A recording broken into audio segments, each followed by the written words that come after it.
Assalamualaikum warahmatullahi wabarakatuh. Perkenalkan, nama saya Siti Aminatus Solihah. Saya dari kelompok 9. Di sini saya akan menjelaskan materi mengenai pemisahan Korea. Sebelum Korea terpisah menjadi dua negara, dahulu Korea ini merupakan satu negara yang berada di bawah kekuasaan dinasti, yaitu dinasti Joseon. Dinasti Joseon ini merupakan suatu dinasti yang sudah berdiri kurang lebih selama 500 tahun, tetapi kemudian harus runtuh dikarenakan adanya invasi dari Jepang dari tahun 1910 hingga 1945. Perang Dunia berakhir di tahun 1945 dan mengharuskan Jepang untuk menyerah tanpa syarat kepada sekutu. Hal itu tentu membuat masyarakat Eropa ini menjadi bersemangat dan memiliki rasa nasionalisme untuk bisa memerdekakan diri seperti negara-negara yang lain. Namun pada kenyataannya, itu semua tidak semanis yang mereka bayangkan. Karena setelah Perang Dunia Kedua terjadi, muncullah perang baru yang disebut sebagai Perang Dingin atau Perang Ideologi antara dua negara adidaya besar, yaitu Amerika Serikat dengan ideologi kapitalismenya dan juga Uni Soviet dengan ideologi komunismenya. Secara perlahan, Uni Soviet ini berhasil memasuki wilayah yang ada di Korea, dan itu membuat Amerika Serikat ini merasa cemas karena Amerika Serikat ini memang tidak memiliki pasukan militer yang ada di wilayah Korea tersebut, hingga Amerika Serikat mengusulkan untuk melakukan pembagian wilayah agar tidak semua daerah di semenanjung Korea ini terkena atau memiliki ideologi komunisme. Seorang kolonel dari Amerika Serikat yang bernama Charles, dia diminta untuk menyarankan pembagian wilayah antara Amerika Serikat dan juga Uni Soviet, yang pada saat itu Uni Soviet sudah menduduki wilayah Korea bagian utara. Pemisahan wilayah ini sejujurnya hanyalah pemisahan yang bersifat administratif saja, karena pada akhirnya Korea ini akan dikembalikan di bawah satu pimpinan yang sama atau suatu pemerintahan yang baru. Pada saat itu, pihak dari Amerika Serikat mereka mengusulkan untuk melakukan paralel 38 atau garis lintang 38 derajat lintang utara. Setelah mereka melihat ke peta bahwa pembagian wilayah itu cukup menonjol dan Seoul berada di wilayah kekuasaan Amerika Serikat ketika itu dan disetujui oleh pihak dari Uni Soviet. Perbedaan ideologi yang sangat kontras yang dimiliki oleh Amerika maupun Uni Soviet ini akan membawa perubahan yang sangat besar bagi Korea di kemudian hari. Di tahun 1947, PBB melakukan pemilihan suara atau pemilihan pemerintahan baik di wilayah utara ataupun selatan, namun hal itu tidak berjalan lancar karena Uni Soviet ini memblokir seluruh sistem pemilu yang berada di wilayah kekuasaannya. Korea Utara mereka mengangkat Kim Il-sung sebagai pemerintahan pertama mereka yang disebut sebagai Pemerintahan Republik Demokratik Rakyat Korea atau DPRK. Sedangkan Korea Selatan mereka mengangkat Shag Man-ri yang didukung oleh Amerika Serikat sebagai kepala pemerintahan pertama yang ada di Korea Selatan. Setahun setelah itu, Amerika Serikat dan juga Uni Soviet mereka ini setuju untuk melepaskan seluruh pasukan militernya dari wilayah Korea, baik Korea Selatan maupun Korea Utara.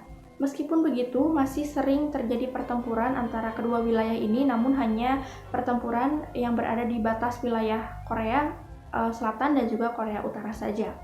Di tahun 1950, DPRK yang berada di bawah kekuasaan Uni Soviet, mereka ini melakukan penyerangan terhadap Korea Selatan dan mereka ini ingin menyatukan suatu wilayah di bawah satu kekuasaan yang sama, di bawah satu ideologi yang sama. Dengar hal itu, PBB kemudian tidak tinggal diam dan mengerahkan Amerika Serikat beserta 15 negara lainnya ini untuk datang ke Korea Selatan untuk memberikan bala bantuan. Pertempuran ini akhirnya diakhiri dengan adanya gencatan senjata dan memunculkan zona demilitarisasi hingga akhirnya di sepanjang paralel 38 ini dijaga ketat oleh pihak dari militer dari kedua negara tersebut. Korea Utara dan juga Korea Selatan mereka sudah tumbuh menjadi negara yang berdiri masing-masing dan memiliki banyak sekali perbedaan.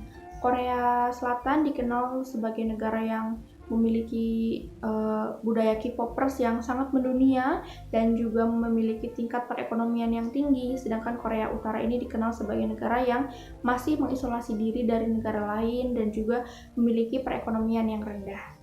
Perbedaan ideologi ini masih terasa jelas hingga saat ini. Mungkin sekian yang bisa saya sampaikan, kurang lebihnya mohon dimaafkan.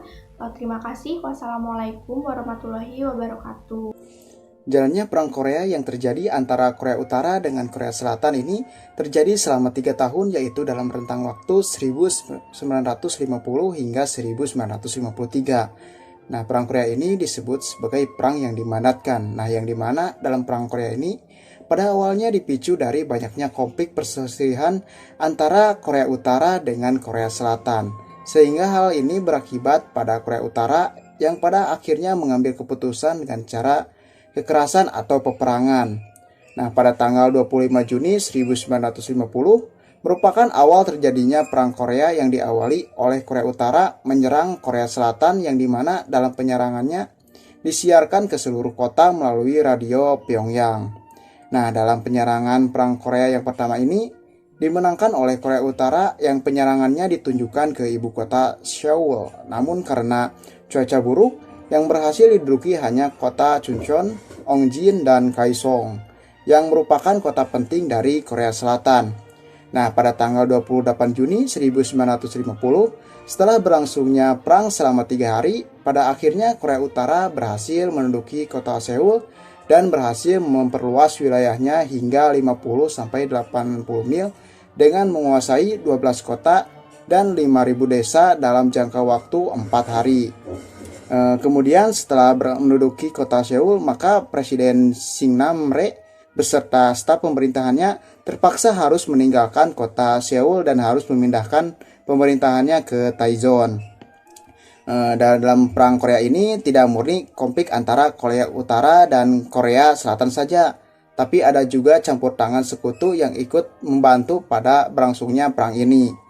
Nah, dalam Perang Korea ini pada akhirnya kedua belah pihak dibantu oleh sekutu. Nah, yang dimana Korea Utara dibantu oleh Uni Soviet dan Korea Selatan dibantu oleh Amerika Serikat.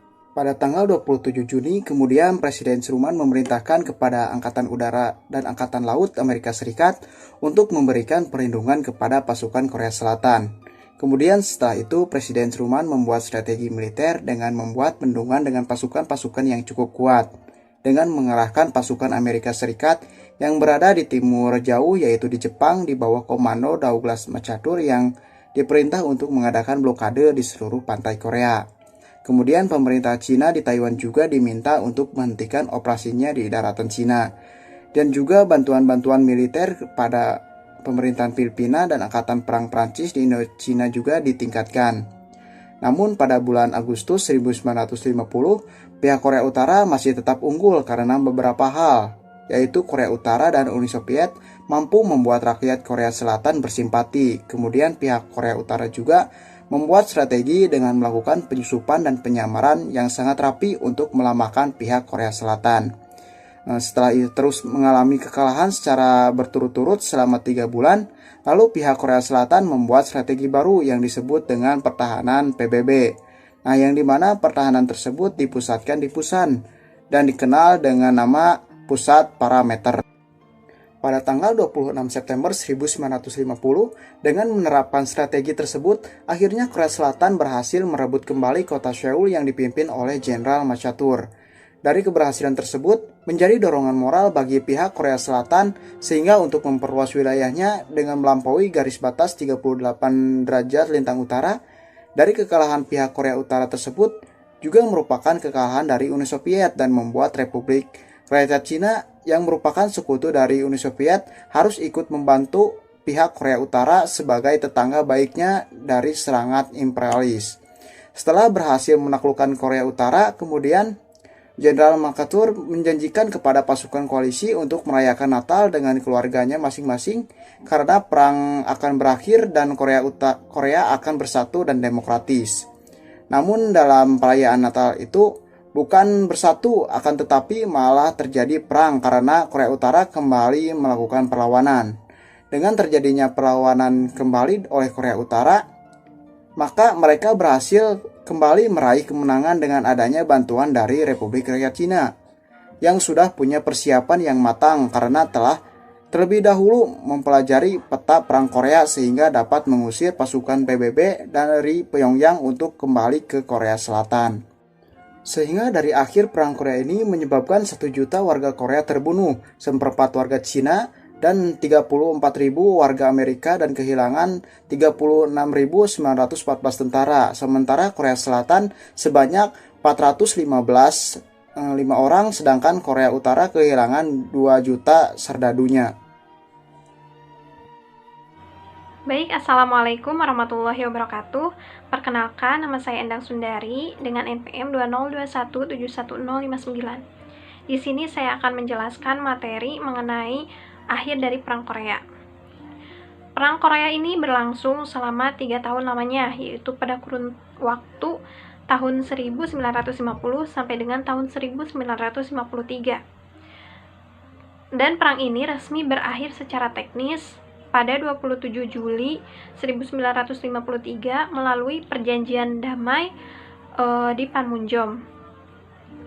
Dan perjanjian ini membutuhkan waktu 2 tahun lamanya untuk penandatanganan beserta persetujuan kesepakatan penghentian konflik bersenjata setelah melakukan 158 pertemuan.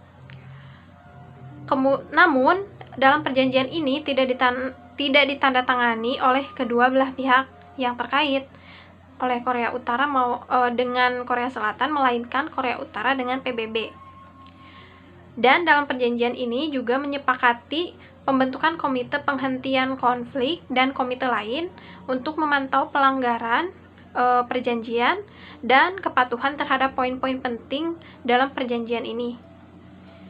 Selain itu, perjanjian ini juga menyerukan untuk mengadakan pertemuan yang membahas reunifikasi. Kemudian, pertemuan dilaksanakan selama 3 bulan di Jenewa pada tahun 1954, namun berakhir dengan sia-sia. Kemudian kedua Korea ini resmi berpisah, yaitu rezim komunis di utara dan rezim kapitalis nasional di selatan, dengan pemotongan garis lintang tepat pada 38 derajat lintang utara. Dan dari sepanjang perbatasan dijadikan zona demilitarisasi. Kedua negara pun menjaga agar daerah tersebut bebas dari aktivitas militer, kecuali daerah keamanan bersama di Panmunjom. Kemudian kedua negara mendirikan pos penjagaan yang saling berhadapan dan saling memantau 24 jam setiap harinya. Sedangkan pertukaran informasi dilakukan tepat di tengah-tengah perbatasan, yaitu di sebuah rumah kecil. Seperti pemulangan tawanan, di perjanjian damai juga membentuk NNRC atau Komite Pemulangan Bangsa Netral. Di sini, India dipercaya sebagai pemimpin komite tersebut. Polandia dan Cekoslowakia mewakili blok komunis, dan Swedia dan Swiss mewakili blok barat. Eisenhower menolak permintaan Korea Utara dan Cina untuk tidak memulangkan tawanan perang, karena lebih dari 100.000 tentara komunis yang ditahan oleh Amerika Serikat dipulangkan ke negara asalnya. Yang lebih mengkhawatirkan, perjanjian perdamaian ini hanyalah perjanjian gencatan senjata, bukan perjanjian damai final. Karena dalam perang apapun, perjanjian gencatan senjata biasanya terbatas pada jangka waktu tertentu. Jadi sampai sekarang pun perang antara kedua Korea ini belum resmi berakhir. Bahkan Korea Utara pun sedang memperkuat militer dan juga industrinya untuk memenangkan perang walaupun tanpa adanya sekutu yang mendukungnya. Sedangkan Korea Selatan selalu waspada akan serangan tiba-tiba dari utara dengan bantuan Amerika Serikat. Sekian yang dapat saya sampaikan. Terima kasih. Wassalamualaikum warahmatullahi wabarakatuh.